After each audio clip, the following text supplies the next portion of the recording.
नमस्कार दोस्तों, मैं आईसी सर आप सारे लोग को वेलकम करता हूं सफलता एजुकेशन में।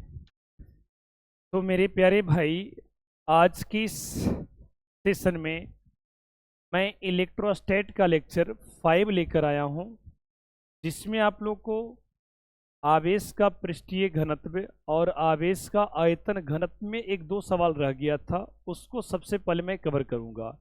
इसके बाद मेरे भाई कूलम के नियम के ऊपर काम करूंगा। तो चलिए स्टार्ट करते हैं मेरे भाई। आवेश का पृष्ठीय घनत्व और आयतन घनत्व या रैखिक घनत्व पर जो भी सवाल बचा हुआ उसको मैं करवा देता हूं। देखिए सवाल आपके सामने आ गया। बोला जा रहा है यहाँ पर कि वृत्ताकार छड़ की त्रिज्या कैपिटल आर है और इस पर कुल आवेश क्यू है, तो इसका रेखीय घनत्व क्या होगा। मेरे भाई बोलना ये चाह रहा है कि एक वृत्ताकार छड़ है। क्या है जी? वृत्ताकार छड़ है, यानी कि एक सर्कुलर रड है जिसका रेडियस कितना है मेरे भाई, तो रेडियस कैपिटल आर है जी। और इस पर कुल आवेश कितना है जी, तो मेरे भाई क्यू दिया गया। कुल आवेश मेरे बउआ क्यू दिया गया। आपसे पूछा जा रहा किसका रेखीय घनत्व क्या होगा। मेरे भाई रेखीय घनत्व को लेमडा से लिखते हैं और इसके लिए फॉर्मूला होता है क्यू बटा एल। जहाँ एल क्या मेरे भाई, तो ये एल जो हाँ ना, ये परिधि का काम करेगा, क्योंकि ये पूरे छड़ की लंबाई हो जाएगा परिधि के बराबर, जो कि 2 पाई आर होगा। क्या होगा जी? 2 पाई आर। तो एल की जगह पर मेरे भाई क्या रख देंगे? 2 पाई आर। और 2 पाई आर रखने के बाद आपका आंसर क्या मैच करेगा? वी करेगा। इसलिए इसका राइट आंसर क्या जाएगा? वी जाएगा, क्योंकि आपसे रेखीय घनत्व पूछा जा रहा था। चलिए, तो ये समझ में आ गया मेरे भाई। अब अगले क्वेश्चन की ओर चलते हैं। ठीक है ना? ये तो फॉर्मूला हुआ, लेकिन आपको कभी कभी सवाल घुमा के देगा तो आपको इस प्रकार से काम करना पड़ेगा। अगला सवाल मेरे भाई आपके स्क्रीन पर है, इस पर दिमाग लगाएंगे। ठीक है ना? सवाल है मेरे बुआ, किसी वृत्ताकार प्लेट की त्रिज्या कैपिटल आर है और इस पर कुल आवेश क्यू है, तो इसका पृष्ठीय घनत्व क्या होगा। मेरे भाई यहाँ बोला ये जा रहा कि एक प्लेट है। क्या है जी? एक प्लेट है। ठीक है ना? अब इस प्लेट पर कुल आवेश कितना है? क्यू है। इस प्लेट का त्रिज्या दे रखा है कैपिटल आर। वो आपसे पूछा ये जा रहा किसका पृष्ठीय घनत्व क्या होगा। मेरे भाई इस पर चार्ज क्यू है, तो इसके पृष्ठीय घनत्व को सिग्मा से लिखते हैं और इसके लिए फॉर्मूला क्या होता है? क्यू बटा ए होता है। क्यू बटा क्या होता है? ए होता है। अब ए क्या है मेरे भाई, तो एरिया है। तो एरिया आप लिख सकते हैं कि एरिया क्या होता है? पाई आर स्क्वायर। क्योंकि ये वृत्ताकार प्लेट है तो प्लेट का एरिया क्या हो जाएगा, अगर रेडियस कैपिटल आर दिया तो पाई आर स्क्वायर हो जाएगा। और यहाँ से सिग्मा बराबर क्या हो जाएगा? क्यू बटा ए की जगह पर क्या रख देंगे? पाई आर स्क्वायर। राइट आंसर मेरे भाई इसका भी बी जाएगा। क्या जाएगा? बी जाएगा। तो इस प्रकार से सवाल को कवर करना है जी। सवाल को कवर करने का यही तरीका है। अब आगे बढ़ते हैं मेरे भाई। अब चलते हैं कूलम्ब के नियम के ऊपर। सवाल आपका कंप्लीट हो गया। अब देखिए ना, हमने पहला में आवेश पढ़ाया था, दूसरा है मेरे भाई आवेशित करने का विधि पढ़ाया, तीसरा में प्रॉपर्टी ऑफ चार्ज आवेश के गुणधर्म, और पांचवा मेरे भाई आवेश का घनत्व जिसको चार्ज डेंसिटी कहते हैं। और आज जो है ना, ये 5 नंबर में जाएगा स्थिर विद्युत के लिए कूलम्ब का नियम। स्थिर विद्युत के लिए क्या जी? कूलम्ब का नियम। मेरे भाई एकदम जो है ना एक्टिव रहेंगे स्थिर विद्युत के लिए।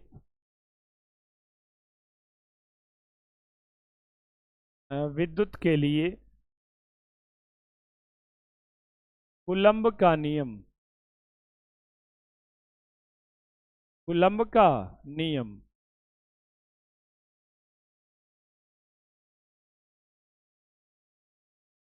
कूलम्ब का नियम। ये है मेरे भाई।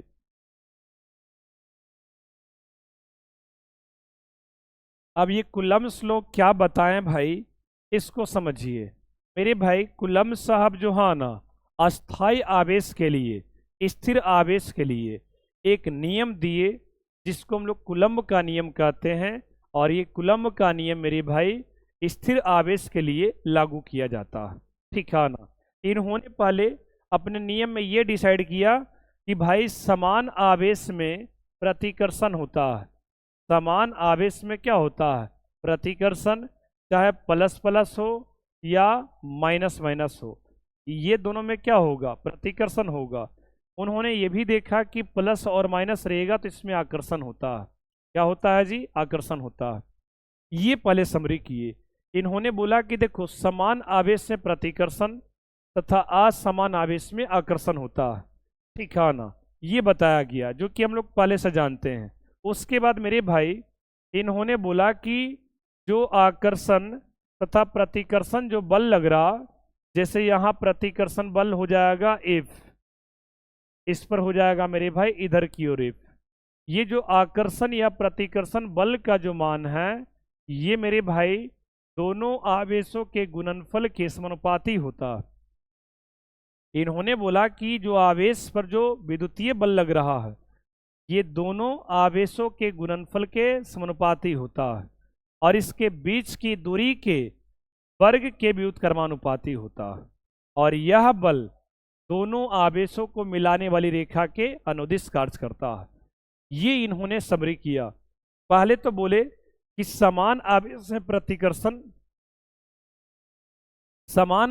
प्रतिकर्षण तथा असमान आवेश में आकर्षण होता है। आकर्षण तथा प्रतिकर्षण बल का मान दोनों आवेशों के गुणनफल के समानुपाती और इसके बीच की दूरी के वर्ग के व्युत्क्रमानुपाती होता है। और यह बल दोनों आवेशों को मिलाने वाली रेखा के अनुदिश कार्य करता है। ठीक है ना। इन्होंने ये डिफिनेशन दिया। ठीक है ना। अब इसी को मैं बढ़िया से बजाबते एक बार बोल देता हूं, आप लोग खुद से लिख लेंगे। ठीक है ना, या मैं लिख देता हूं। ठीक है ना। इन्होंने ये बताया कि समान आवेश से प्रतिकर्षण तथा असमान आवेश में आकर्षण होता है।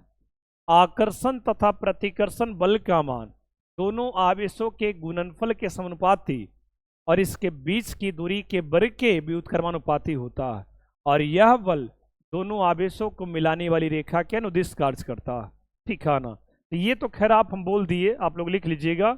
इन्होंने बोला कि दो चार्ज है मेरे भाई, Q1 और ये चार्ज क्या है, Q2। इसके बीच का दूरी क्या है, R है। तो मेरे भाई दोनों आवेशों के बीच लगने वाला आकर्षण तथा प्रतिकर्षण बल का मान ये दोनों आवेशों के गुणनफल के समानुपाती और इसके बीच की दूरी के वर्ग के व्युत्क्रमानुपाती होता है। और यह बल दोनों आवेशों को मिलाने वाली रेखा के अनुदिश कार्य करता है। एक बार मैं फिर से बोल देता हूं। समान आवेश में प्रतिकर्षण तथा असमान आवेश में आकर्षण होता है। आकर्षण तथा प्रतिकर्षण बल का मान दोनों आवेशों के गुणनफल के समानुपाती और इसके बीच की दूरी के वर्ग के व्युत्क्रमानुपाती होता है। और यह बल दोनों आवेशों को मिलाने वाली रेखा के अनुदिश कार्य करता है। ठीक है ना। और इस बल को मेरे भाई विद्युतीय बल कहते हैं। अब देखिए ना, ये समानुपाती को हटाने के लिए कांस्टेंट आता है, और कांस्टेंट क्या है, तो 1/4 पाई इप्सिलॉन।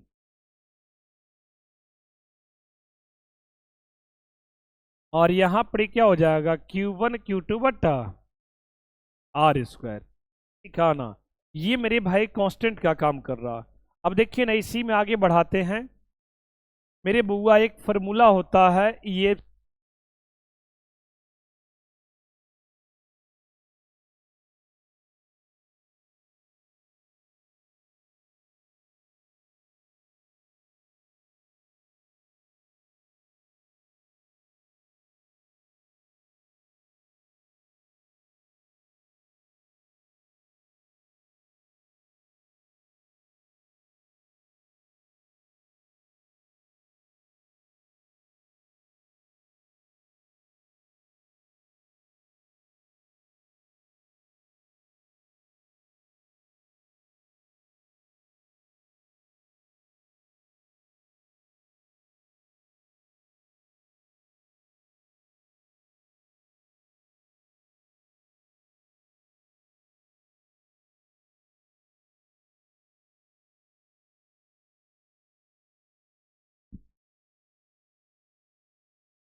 अब देखिए यहाँ पढ़ी, हमने ये बोला कि ये इप्सलन के लिए फॉर्मूला होता है epsilon nought into epsilon are.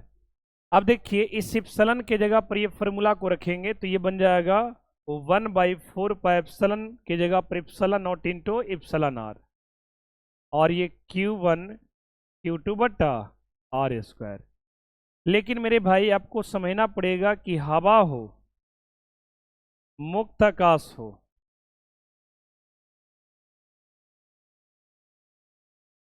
या निर्वात हो, ये तीनों शब्द के लिए मेरे भाई इप्सलन आर का मान 1 होता है। कितना होता है? 1 होता है। देखो जी, मुक्त आकाश और निर्वात के लिए एग्जैक्ट 1 होता है, लेकिन आपसे पूछेगा कि हवा के लिए क्या होता है, तो हवा के लिए मेरे भाई लगभग 1 होता है।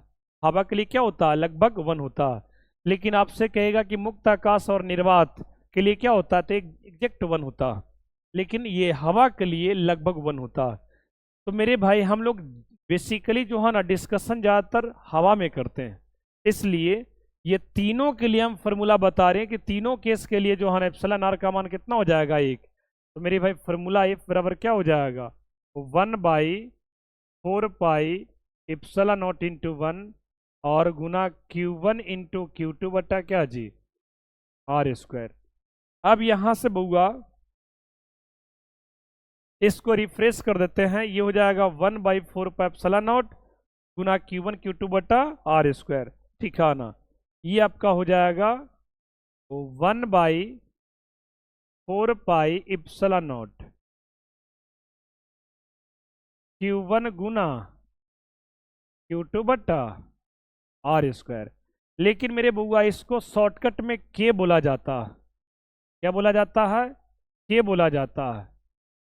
तो के Q1 Q2 बट्टा क्या हो जाएगा? R square. मेरे भाई के Q1 Q2 बट्टा क्या हो जाएगा? आर स्क्वायर, है कि नहीं? ऐसे लिख दो, के Q1 गुना Q2 बट्टा आर स्क्वायर हो जाएगा।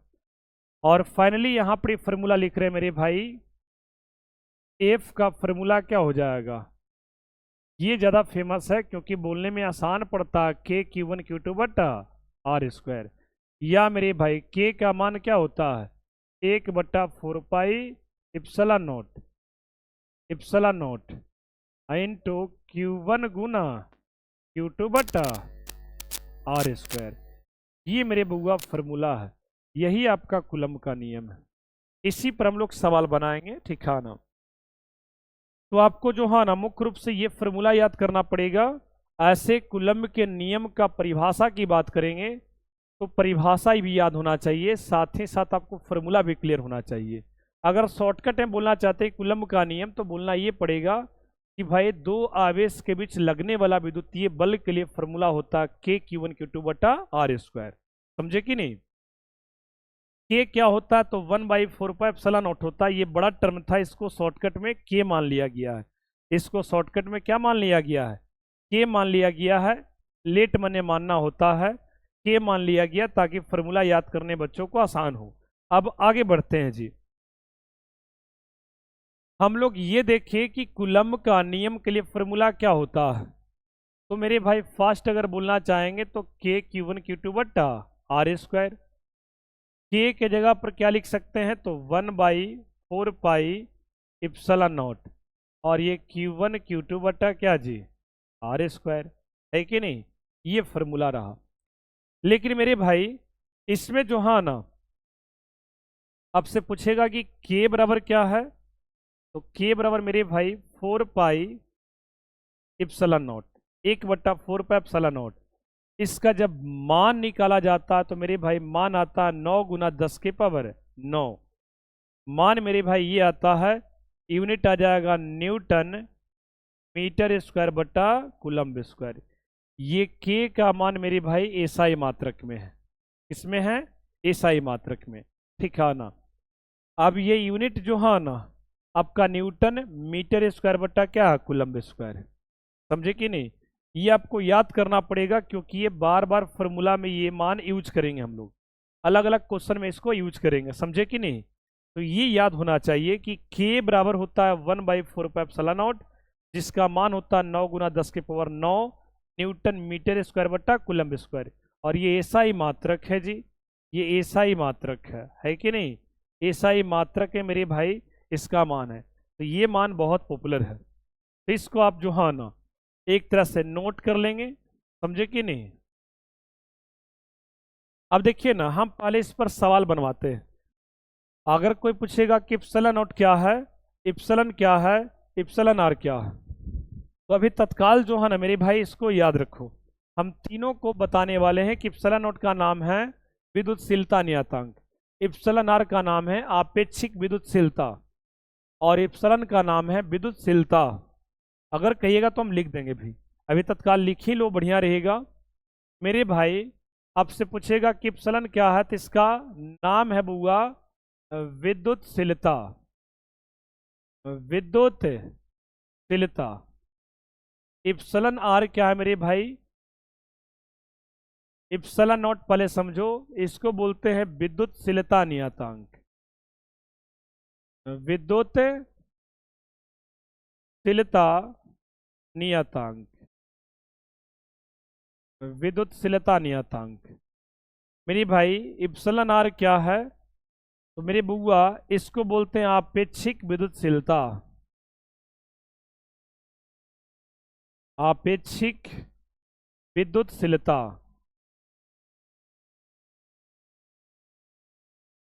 आपेक्षिक विद्युतशीलता, ये मेरे भाई इसका नाम है, क्लियर होना चाहिए, ठीक है ना। अब देखो ना, ये सब का डिस्कशन बेसिकली आगे हम करेंगे भी, ठीक है ना, लेकिन तत्काल जो है ना ये समझो कि इप्सिलॉन नॉट का मान 8.85 गुना 10 के पावर -12, ठीक है ना, कूलम्ब ए स्क्वायर बटा न्यूटन मीटर स्क्वायर होता है। इप्सिलॉन नॉट का मान मेरे भाई 8.85 गुना 10 के पावर -12 कूलम्ब स्क्वायर बटा न्यूटन मीटर स्क्वायर होता है। ये यूनिट जो है ना, इस यूनिट के जगह पर एक और यूनिट आता है एसआई मात्रक में, फैराड बटा मीटर। कूलम्ब स्क्वायर बटा न्यूटन मीटर स्क्वायर को मेरे भाई फैराड बटा मीटर भी बोलते हैं।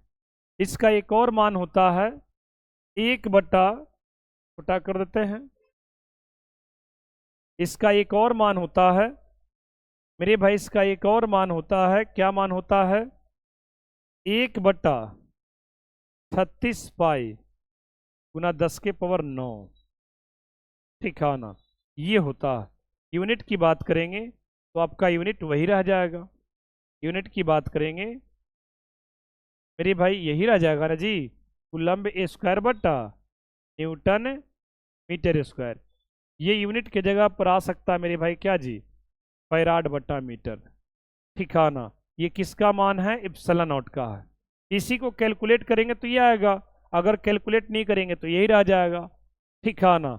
इसी से मेरे भाई आपका ये वाला मान आया है 1/4 पाई इप्सिलॉन नॉट का मान आया, जो कि हम यहाँ दिखा रहे हैं, ठीक है ना, यही वैल्यू से, जैसा कि हम यहाँ दिखाते हैं आपको। अगर आपसे पूछेगा कि भाई इससे निकालिए आप 1/, इससे निकालिए के का मान, जो कि क्या होता है 1/4 पाई इप्सिलॉन नॉट, इसका मान निकालिए। तो 4 पाई इप्सिलॉन नॉट के जगह पर क्या रख देंगे जी, 1 बटा 36 पाई गुना 10 के पावर 9, है कि नहीं, ये रखेंगे। तो मेरे भाई पाई से पाई कट जाएगा, 4 नंबर 36, है कि नहीं, ये ऊपर चल जाएगा, मल्टीप्लाई होगा, ये मेरे भाई हो जाएगा, ऊपर जाएगा 9 गुना 10 के पावर कितना जी 9, और इसका यूनिट क्या होता है, इसका यूनिट हो जाएगा मेरे भाई न्यूटन मीटर स्क्वायर बटा कूलम्ब स्क्वायर, यही हमने बताया था। तो इसी से ये चीज आता है, ठीक है ना। एकदम याद रखेंगे कि के का मान इप्सिलॉन नॉट के टर्म में 1/4 पाई इप्सिलॉन नॉट, और इसको अगर मान वैल्यू के रूप में लिखेंगे तो 9 गुना 10 के पावर 9, और न्यूटन ऐसा ही मात्रक में होता है, न्यूटन मीटर स्क्वायर बटा कूलम्ब स्क्वायर, ठीक है ना। तो ये क्लियर होना चाहिए। तो ये मेरे भाई कर दिए आपको। अब देखिए इस पर सवाल कैसे बनता है। दो चार सवाल लगाते हैं पहले। जैसे मेरे भाई, यदि दो आवेश दो आवेश 5 कूलम्ब तथा 4 कूलम्ब एक दूसरे से एक दूसरे से एक दूसरे से एक दूसरे से 2 मीटर की दूरी पर 2 मीटर की दूरी पर स्थित है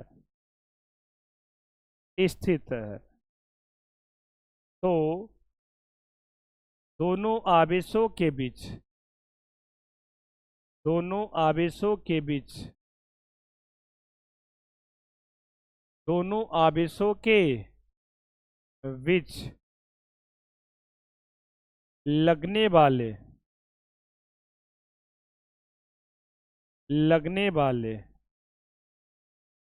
विद्युतीय बल का मान ज्ञात करें।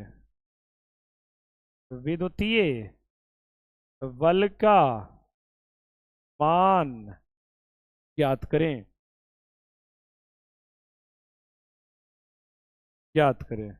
ये सवाल है। अब ये सवाल है मेरे भाई, कैसे बनाना है ध्यान से देखिएगा मेरे बउआ। सबसे पहले यहां पर देख लेंगे कि दोनों आवेश कितना कितना है। तो मेरे भाई कोई भी क्वेश्चन को पढ़िएगा तो उसमें जो गिवन डेटा होता है उसको बाहर निकालो। अब देखिए, ये दो आवेश है तो ये पहला होगा, ये दूसरा होगा। पहला आवेश को क्या लिखेंगे, Q1, कितना है 5 कूलम्ब, ईसाई मात्रक में तो दिया है। दूसरा आवेश क्या है जी मेरे भाई 4 कूलम्ब है। अच्छा, दोनों एक दूसरे से कितना मीटर की दूरी पर स्थित है, तो 2 मीटर की दूरी पर। तो दूरी को मेरे भाई किससे लिखते हैं, R से। ये 2 मीटर हो जाएगा। तो इसके बीच लगने वाले, तो दोनों आवेशों के बीच लगने वाले विद्युतीय बल का मान ज्ञात करें। विद्युतीय बल को F से लिखेंगे, ये निकालना है मेरे भाई। अब हम लोग क्या करेंगे, कूलम्ब के नियम से चलेंगे। कूलम्ब के नियम से नहीं, कूलम्ब के नियम से। कूलम्ब के नियम से चलिएगा बुआ, तो फॉर्मूला क्या होता है, शॉर्टकट में तो हम लोग यही लगाएंगे K Q1 Q2/R², क्योंकि आसान पड़ता है, ये आसान पड़ता है।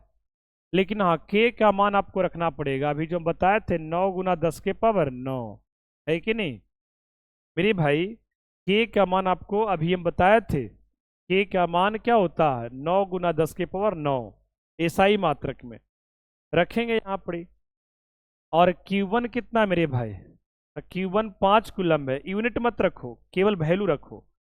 सब एसआई मात्रक में डालेंगे तो बल भी एसआई मात्रक में आएगा। Q2 कितना है 4 है, यूनिट मत रखिए। दूरी कितना है, देखिए दूरी भी एसआई मात्रक में 2 रखो, 2 का स्क्वायर हो जाएगा मेरे भाई। 2 का स्क्वायर देखिए ना, ये 2 का स्क्वायर 4 से 4 कट जाएगा। 9 × 5 = 45 × 10⁻⁴ कितना आ जाएगा 9। और ये बल का मेरे भाई एसआई मात्रक क्या होता है, न्यूटन होता है। तो मेरे भाई 45 × 10⁻⁹ न्यूटन बल लगेगा। कितना लगेगा, 45 × 10⁻⁹ न्यूटन। तो मेरे भाई इस प्रकार से कूलम्ब के नियम का प्रयोग करके हम लोग विद्युतीय बल निकालते हैं। इस पर कई वैरायटी का सवाल है। इस पर मेरे भाई 10-12 सवाल करने के बाद भी कम पड़ जाएगा, बहुत सवाल है। तो हम सारे सवाल को अगले क्लास या अगले लेक्चर में कंप्लीट करेंगे। बस इसमें आपको केवल मेरे भाई कूलम्ब के नियम को याद कर लेना है। उसका शॉर्टकट फॉर्मूला क्या है, K Q1 Q2/R²। और K क्या होता है तो ये जानकारी होना चाहिए कि 1/4πε0, और इसी का मान होता है 9 × 10⁹ तो हम लोग रेडीमेड यूज कर लेंगे। और ये सब चीज़ें याद करना पड़ेगा। तो मेरे भाई आज के लिए बस इतना ही। आप सारे लोग को वीडियो को वॉच करने के लिए बहुत बहुत धन्यवाद।